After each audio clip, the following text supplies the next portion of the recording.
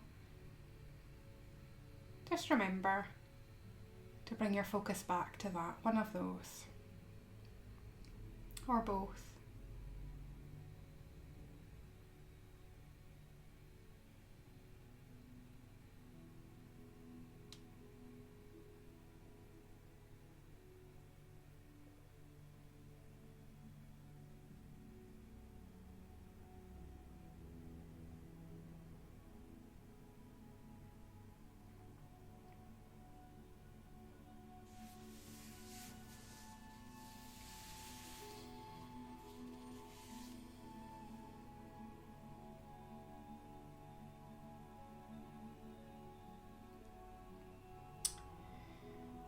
Really simple pranayama exercises.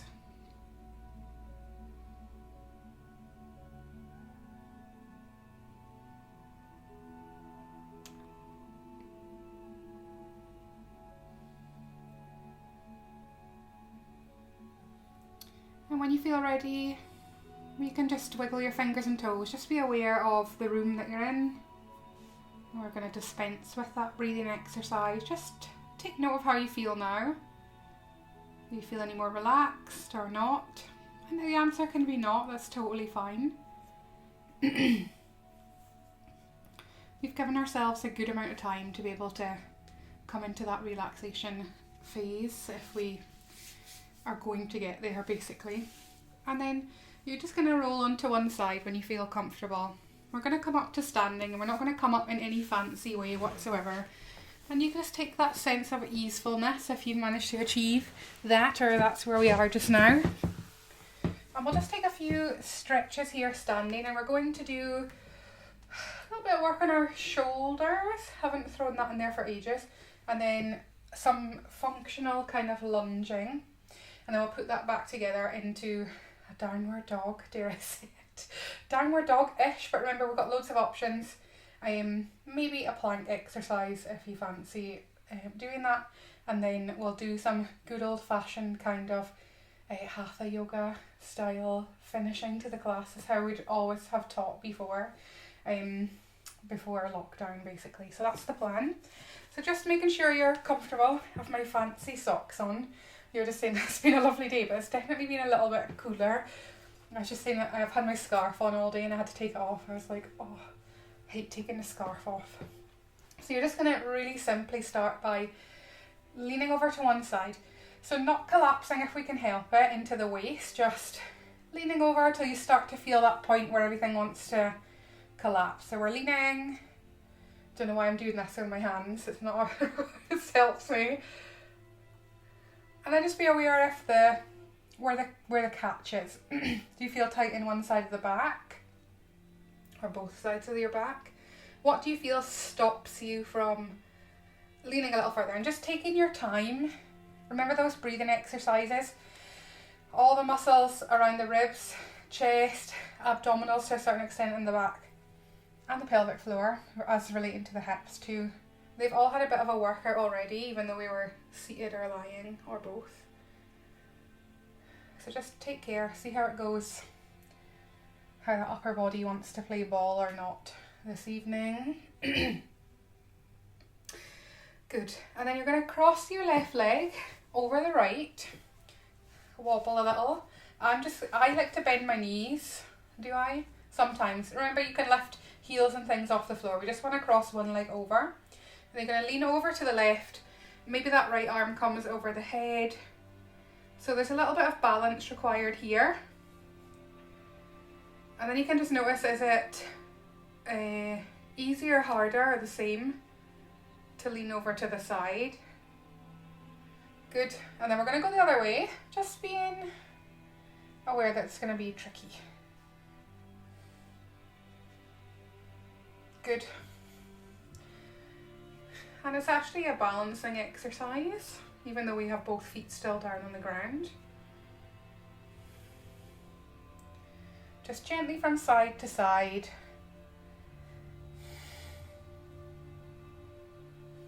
Good, one or two more times. This gets wobblier instead of more stable. Good.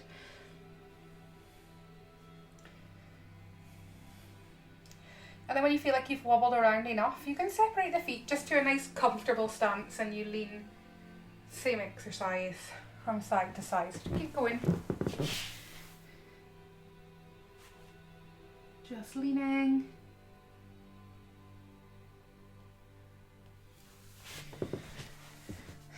And then seeing how easy or hard it is to lean over to the side from here. And then we've got to do the same but on the other side. So we're going to cross the right leg over the left and lean to the right first. Woo! And you'll have a good side and a bad, and that's fine. It's not a bad, it's just there's one side that behaves and one side that misbehaves.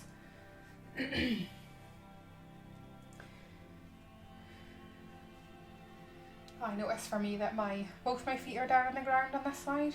They weren't on the other. One heel was lifted. So we're just accepting those differences in our bodies from side to side. Remember that easefulness, if you manage to create it with your breath. Just take that attitude forward. It doesn't really matter what that final posture looks like.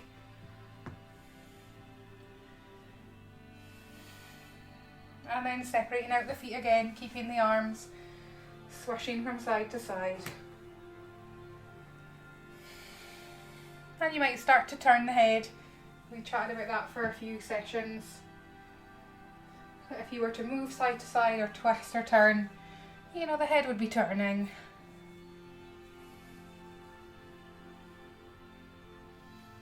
Good, and then relaxing the arms. Head can release. Shake, whatever feels good for you. And you're going to pick up your belt. You want something firm for this. So if you don't have the belt and you do have the band, just make sure the band is doubled over at least. You might, if you're fancy with the maths, be able to triple it. So you just want to make sure that it's quite firm. Paranoid about getting hit by that buckle. Even nothing bad happened. So we're just going to hold the belt roughly, well, just follow your arms, really. You're going to turn the arms out at the elbows slightly and try not to set the shoulders, so we're not rolling them down the back. It can be really difficult to break that habit if you're used to doing that. And just with the elbows slightly out at an angle, for the arms, so the hands out at an angle, you're just going to pull out on the belt and relax. So just take it easy always on the first, or as first many as you like. Don't go in and pull as hard as you can and then something tweaks in the shoulder. Just see how that goes. And then just be aware of where you feel any work there. So it's quite nice with a firm thing, you can keep pulling a little there. If you do have kind of hypermobility, you feel the chest, this stops that really from happening. Whereas if you have the band, you'll just pull and then everything will be pulling. You might feel biceps or forearms. You might feel that little channel in the upper back as well. Maybe. Don't force it if you don't though. And then you're going to move the hands a little closer together so the arms are straight. And just pull from there. And see what muscles you feel this time. So for me, that's very much these lower muscles here. So get serratus muscles. You'll have your lats as well. The one with the bent elbows, your rhomboids, are like these little ones that come in between the shoulder blades. So these are the pull-up muscles.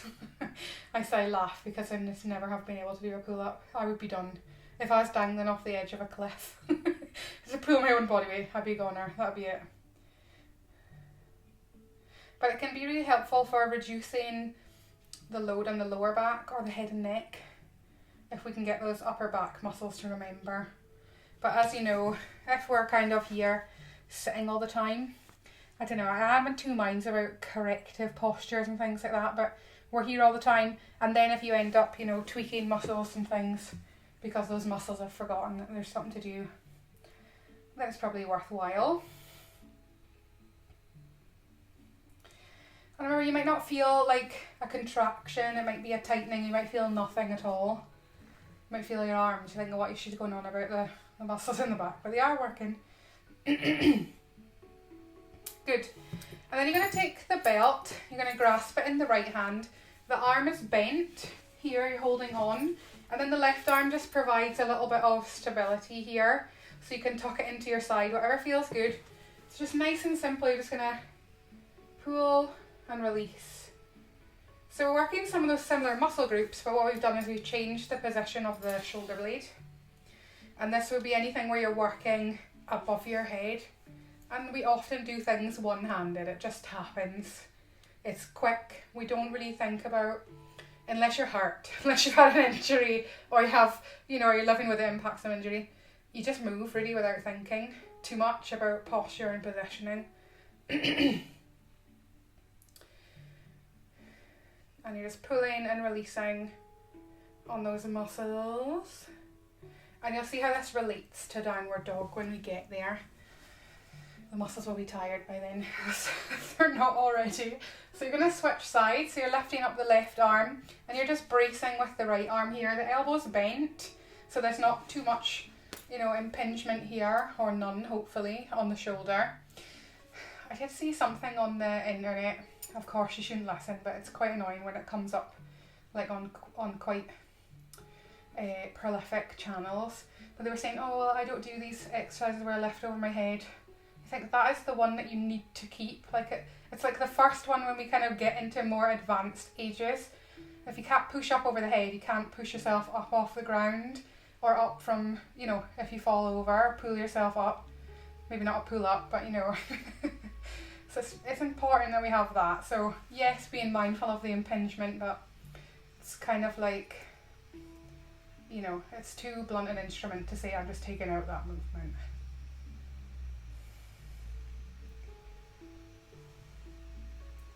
Good, and when you've done enough of those, you can release. It's much harder on that side for me, which is weird because it's my right arm, my dominant arm. And then you're going to bring the belt up over the head. The elbows are bent. And again, gently to start with, just pull and release. Pull and release. So you might get some work in the triceps this time. Chest, pec muscles as well. Your biceps maybe. Basically the whole tube, the whole way around. Abdominals as well.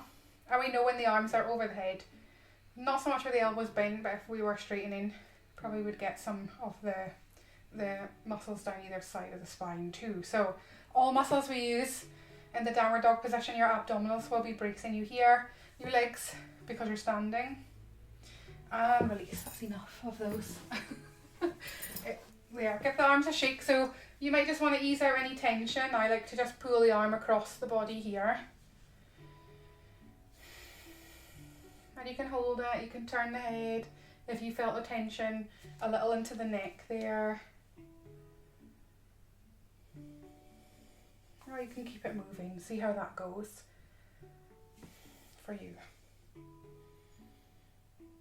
Good. So our lunging now. We're going to add some arms. Hopefully the upper body retains some of that feeling of stability. We've primed the muscles with that kind of band pulling exercise, so that's the idea.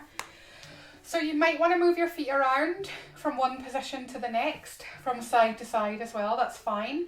We'll just break the exercise down and then we'll move it. So it's side lunge to normal sort of lunge-ish, but we're moving between different planes of motion, so that's nice and functional. So we're just going to bend into the right side and see how that goes for your hip, for your knees.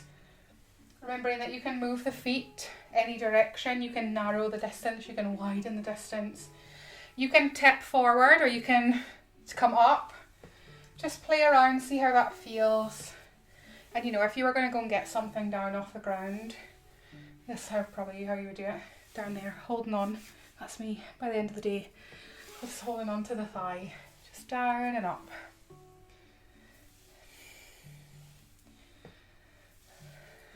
Good. And we work some of the back muscles. see how your back feels, how your hips feel.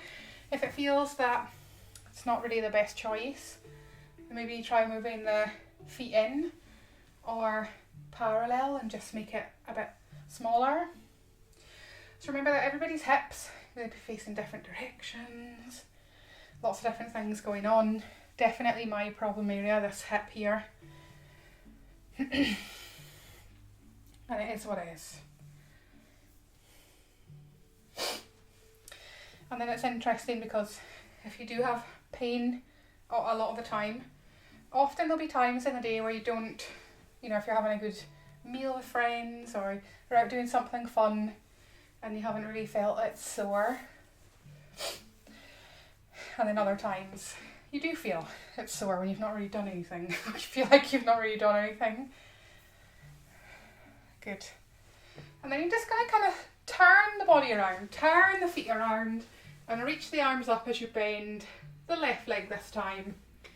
And feel free to lift the right heel, move the right knee, step the leg outwards. Maybe you don't lift the arms all the way over the head, maybe out in front somewhat. Whoop.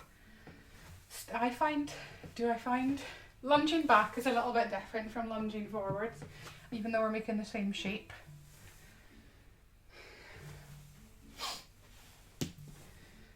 Oh, and that sense of easefulness, remember, can we maintain it here as the movements are a bit larger.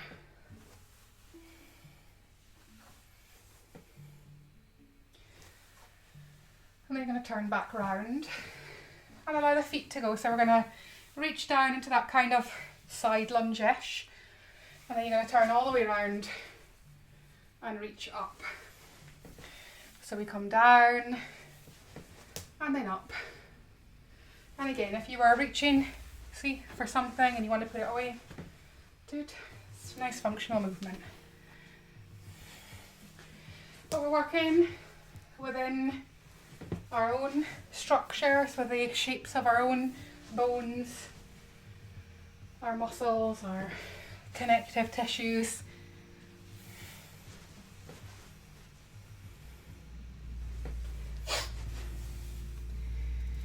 So it's like a side lunge to a lunge, or kind of what would be a crescent lunge or a warrior one.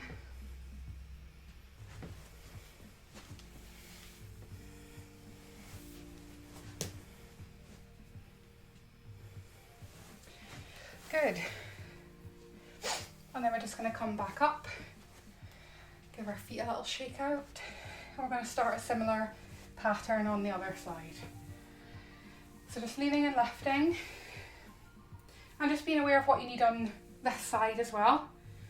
So now you can kind of turn or straight to the side. And often we aim to get the feet wider and wider and wider, but it's absolutely not necessary.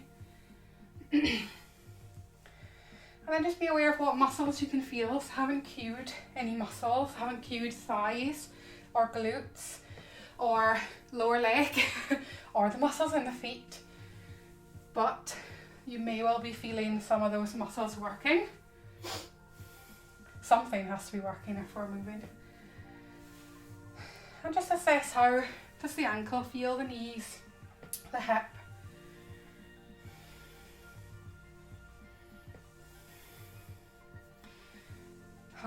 What shape or what way is the upper body facing, those types of things. Can you feel the glutes? I can now, as the thighs start to get tired. Good. You might reach down. What are you picking up on this side? And probably you would lean in. If you couldn't reach, you would step in. So it supports all those types of movements we would do day to day. And once you feel like you've done enough of those side lunge movements, just pivot the whole body around and then you're just going to bend and reach. Now if you don't want to bend the knees, just reach. So it's still a really good exercise. I always forget to mention on the first side. Or you can do a little bend and reach. We've done a whole side. So remember, shoulder height is good. Or just a little in front. Where's the shelf that you're going to put your item on? And it's the same if you're pulling something from above. You probably wouldn't bend the knees. Maybe you would if it was heavy. So there's definite use for these movements, balancing in day to day. And then we're going to go from the side lunge to that lunge to the straight way, the side lunge, but turning to the other side. And you can be quick, you can be slow, combination. How are the legs feeling? I did a few lunges last night. I'm trying to be good. I shouldn't really say that.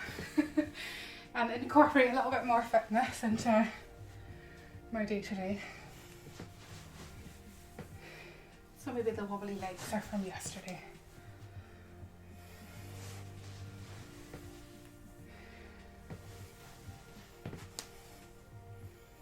And a couple more, maybe 2 or 3.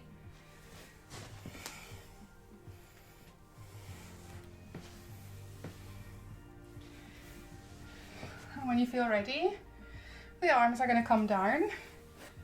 And we're going to take a downward dog-ish. You can be kneeling if you prefer. And just a reminder about those things. If anybody's doing catch up as well, the carrying angle. I'm aware of the carrying angle.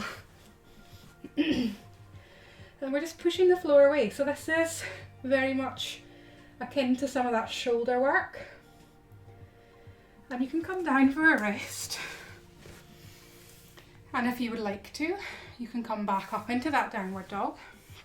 But just be aware that the body does not need to be in a V shape. The heels do not need to be on the ground. The arms do not need to be on rail tracks or rail, just nice and easy.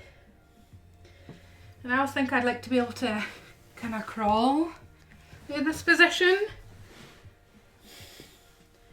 Some element of bracing.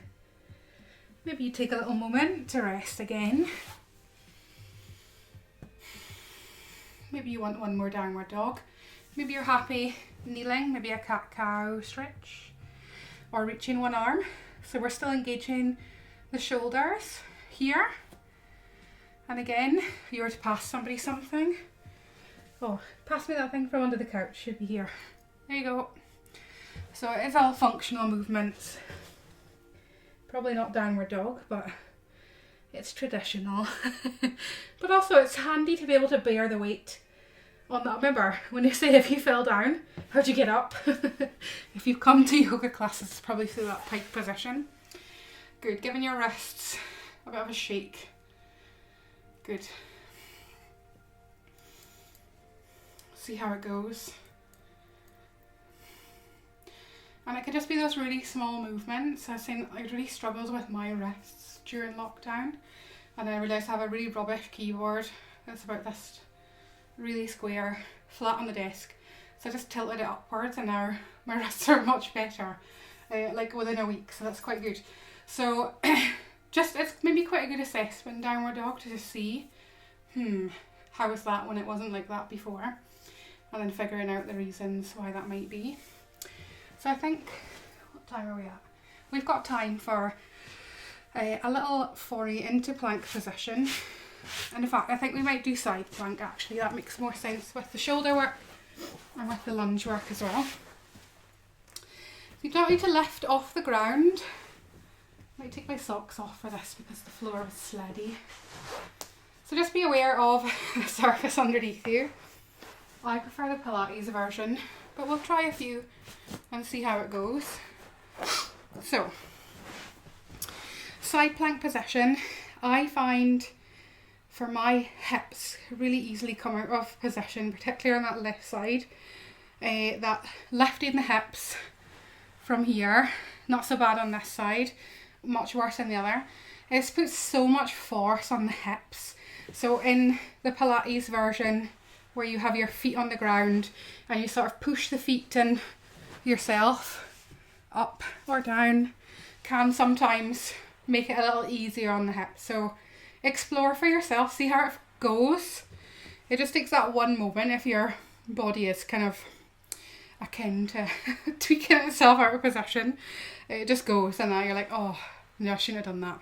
So just see how it goes, lifting and lowering. If you lift an arm, it's going to be a little extra work. Making sure the shoulder's comfortable, your elbow's comfortable. You can always be up on your hand and arm. So I like to start with the shoulder a little back from the arm, because when you lift up, everything moves towards the head and you buy yourself a little space. There, and just see how it feels. I've done a lot of work on the shoulders, done quite a lot of work lunging, moving that body from side to side as well.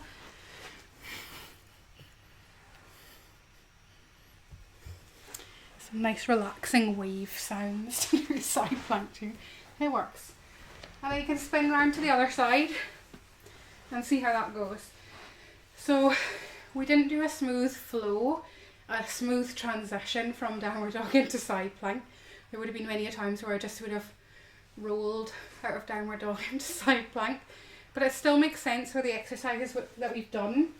And moving from downward dog to side plank, it's not really something that you're going to do in your day-to-day, and it's probably, to me, bigger risks than reward. So see how it goes on this side.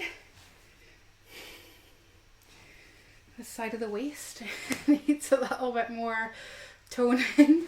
There's a lot of stability going on around your shoulders. You know, what feels like a good plan for you this evening? I always had a side plank in a peak pose. I say always, like I have stopped teaching yoga at some point. Just carried on. And it's always a tough posture. It's always a challenge. It's really good for lots of muscle groups at one time, which is great.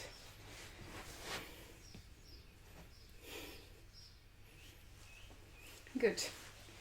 And when you've done plenty side planks, or whatever version you're going for, you can lie onto your back. And here's where you might want your band, or you can stick with the belt. That's totally fine as well.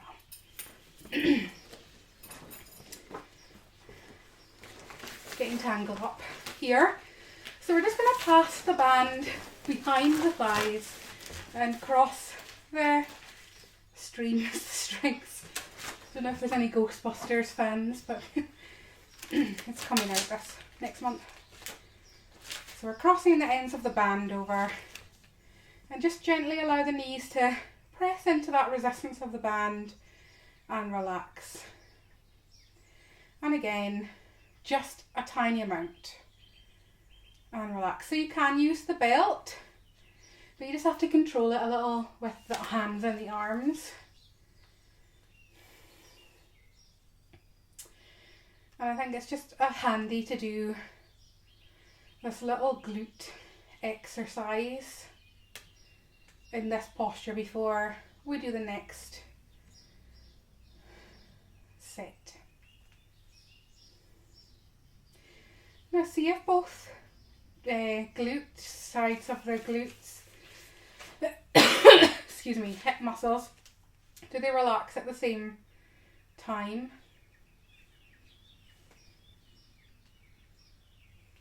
And release. Good. Now we're going to take the band or the belt out from underneath the hips. You're going to skip it onto the sole of the left foot. Smooth. So again, you can use your belt. Maybe you try the band, you think, I'd rather have the belt, then switch them. And you want to have a good amount of pressure, just make sure that the band is not going to slip. And then if you're getting cramp anywhere, I can feel this here, bend the knee.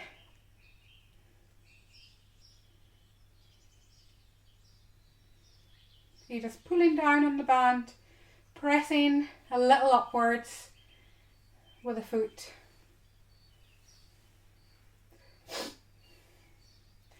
And if you would like to gently increase the stretch on the leg, you maybe walk out that right leg a step or half a step, and again, and back in.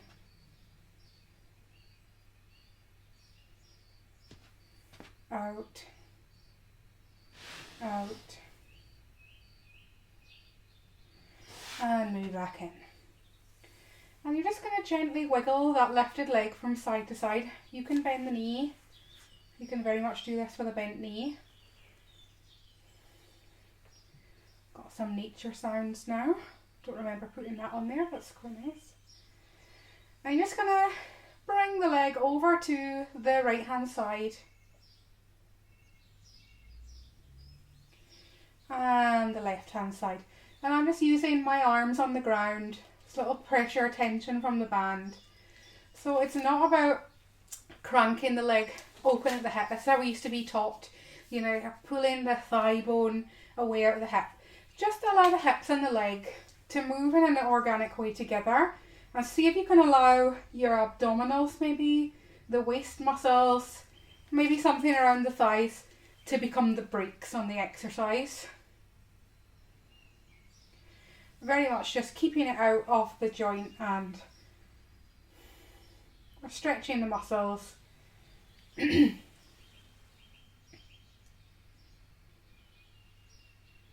As well, bending that leg in, and we'll switch sides. It's been so long since I did these exercises. So the same thing, we're just pressing gently up. Remember, you can prop underneath the back, you can prop underneath the second leg. I've got the cushion under my head just now. It's not about the maximum amount, we're just pressing the leg, pulling the belt or the band. This gives the hamstrings a little bit of a stretch, the glutes a little. The glutes don't need to stretch much day to day. And you can walk that second leg out, the left leg out, a few steps and then back in. And again, you don't want any fizzy feelings in the toes of that lifted leg. And we're actually supporting, hopefully, quite a comfortable position on that lifted leg. Find that. It's not quite neutral, but somewhere in the middle. And then that second leg just serves to put an additional stretch.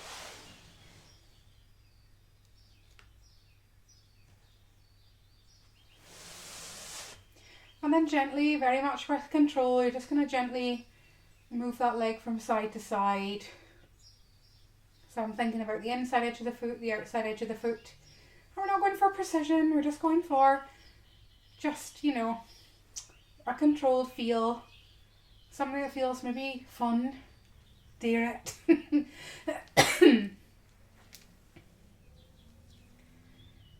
And then see how it goes. You might hold the leg over to one side, left side this time. Now we're not pulling a really strong stretch on the outside of the leg. So the only time really that we would probably be in this position if we're rehabilitating for any reason, or we're rolling to get up, or we would be passing through. And then other side. And remember, the goal is not to hinge as far out from the hip as you can. Oh, I can rest here on the side of the bed. And then you can sort of move the leg out and then in. And it's kind of mimicking, I suppose, that downward pressure of the floor. We get a little stretch of those inner thigh muscles maybe. And just supporting healthy movement in the hips and the legs and the knees. And you can skip that band off and you're in constructive rest. Maybe you might want to hug the knees in, see how that goes. Don't tend to offer that too much just now, because it can pull your back out of neutral position. So just comfortable and constructive rest. And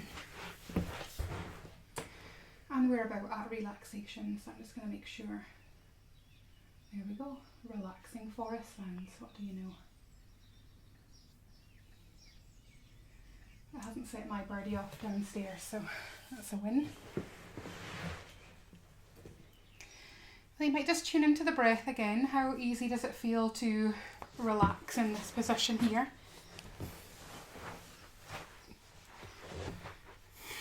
Sometimes relax becomes a loaded word. But does the body feel like it's resting?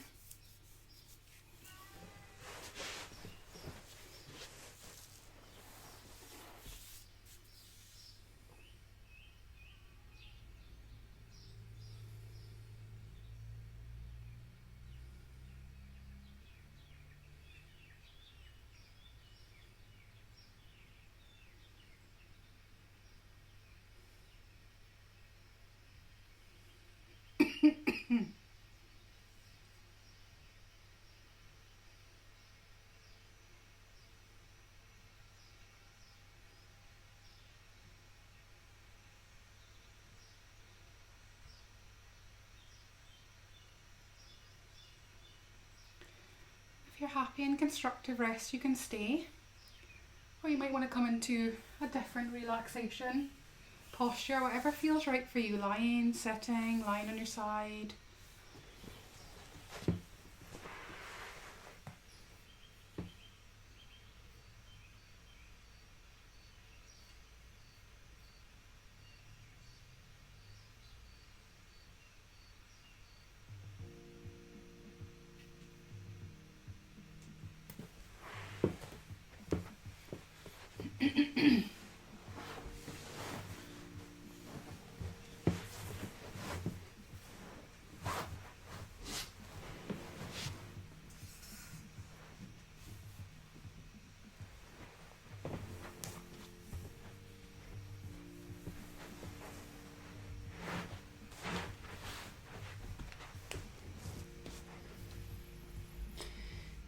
And we'll loop ourselves back around to the beginning almost. Maybe you'd like a body scan. You might want to tune into the sound of your breath.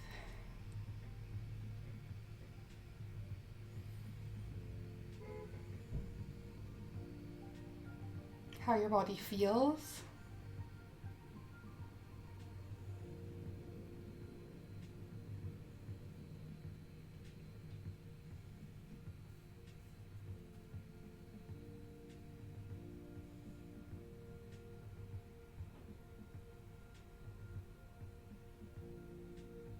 Just being aware of the muscles in your face. Can you allow them just to relax for a moment? Everything, forehead all the way down to the chin. The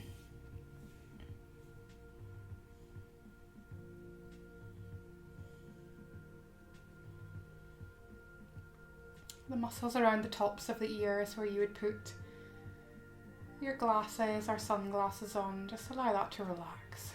Does that allow the neck and shoulders to release a little?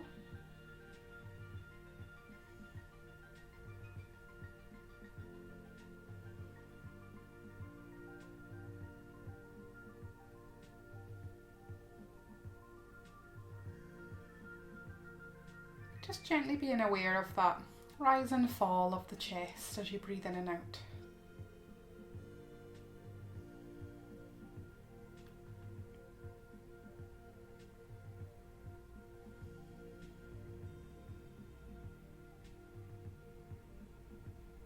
Maybe we gently allow that inhalation to move everything downwards somewhat in the middle of the body.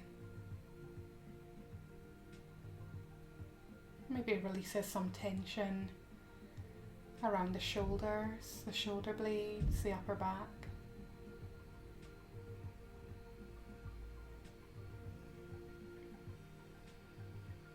Just be aware of the hips resting.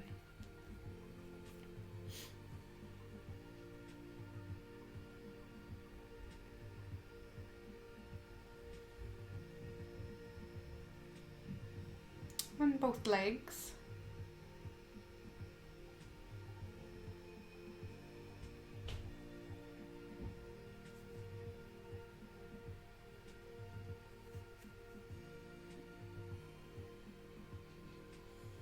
Can we just allow the muscles around the hips to relax?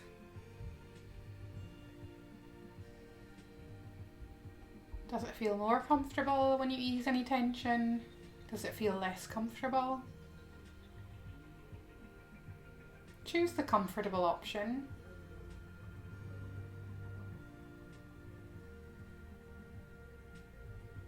Feet rest on the floor somewhere.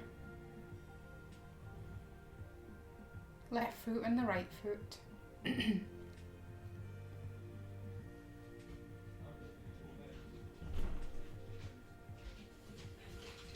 And the arms. Left arm and the right arm. Do the palms feel warm or cool or a little bit of both?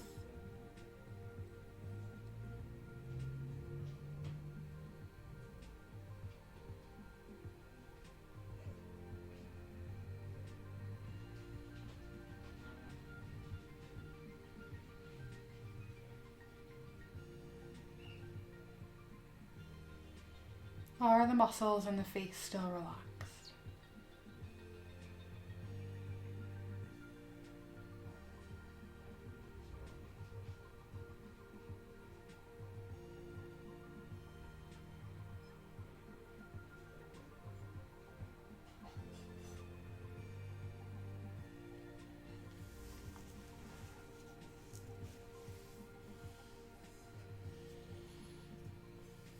Just bring yourself again to that awareness of the room that you're resting in, that you're here resting somewhere. And you might wiggle your fingers and toes. And the next sound you're going to hear is going to be the bell. And just as we do in our usual way, when you can no longer hear that sound, that's your invitation to slowly sit back up. And remember that you can stay out lying if you wish. And if you don't hear the bell, don't worry, I'll remember to tell you. Give you a little reminder.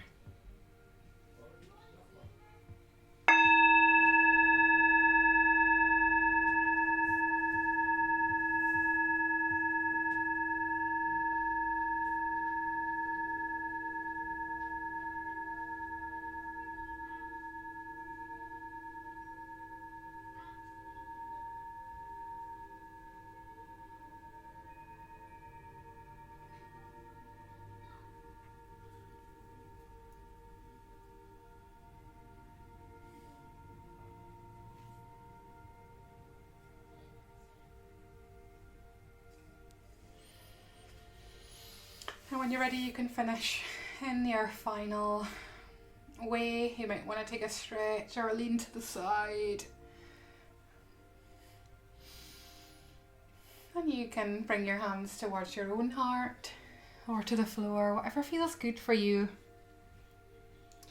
And namaste. Thank you as ever.